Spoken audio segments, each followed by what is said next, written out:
All right, we're going to go through the process of discovering a vCenter device. I'm going to go under Discovery Schedules, and from here, I'm going to click on Quick Discovery. I'm going to set the target IP, which is basically the IP address of the Windows device that is running vCenter. And, in fact, I'm running vCenter on the same server as the mid servers installed. I'm going to click on OK, and it will take me to the discovery status. From here, I'm able to see all the probes and all the input records that are returned from the various probes. In order to accomplish this, I had to set up credentials. I set up a vWare or VMware credential. So this is the credential that logs into the actual vCenter application on the Windows server. Normally, I would have to set up also a Windows credential.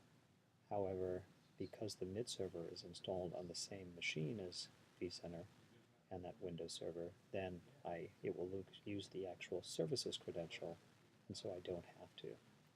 If my mid server was on a different Windows machine than where the vCenter application was installed, then I would have to then define those Windows credentials that had access to that Windows device.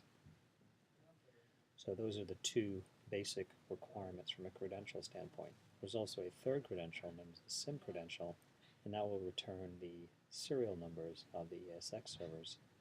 However, that is not a required credential. However, it is recommended. So I go back to my status record at this time. Probably some probes have been executing.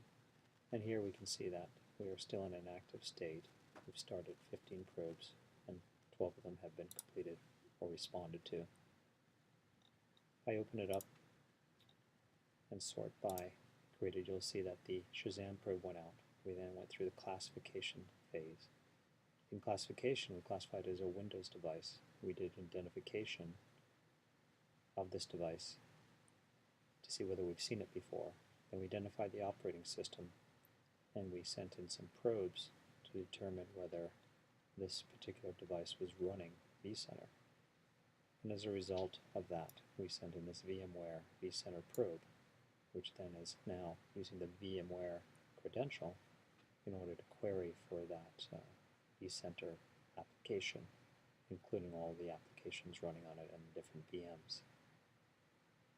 And here we also have a SIM probe, which would bring back the serial number if we provided the SIM credential. If I look under devices, I've actually received two different devices. I have a discovery of the Windows server that's hosting the vCenter device, or the vCenter application, and I also have the ESX server that was discovered along with vCenter. I did receive an authorization error here, and that's because I don't have PowerShell enabled on the device. And if you look at the queue, there's also a SQL Server that's running here, a Windows Microsoft SQL Server, and we sent down a PowerShell probe. In order to use PowerShell, the PowerShell type probes, we have to make sure that that mid server is enabled for PowerShell, and in this particular case it wasn't. But we were able to successfully discover the rest of our devices and applications. I click on the actual Windows server. That brings me to the actual server device within the CMDB, and now I have access to the VSN map for that device. And so the server is running some different attributes in terms of disk, network adapters, and so forth. It's also got a relationship with Microsoft SQL Server running on it, and we have vCenter that's running on the server. So if this server goes down, vCenter app would go down. Of course, the VMware vCenter data center would go down. If I change the perspective and right-click and choose Focus and Redraw,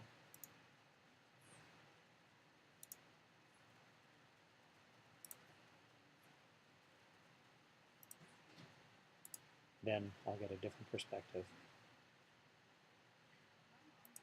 In fact, I meant to do it on the VMware vCenter data center. So here's the data center, the training data center, where we have our vCenter app installed. I was looking at the training vCenter instance. So this is the actual instance of vCenter that's running, and you can see that it's running on the Windows server. This instance is also running all these different virtual machines. You can see the various virtual machines. In fact, I spun up a virtual machine called GP.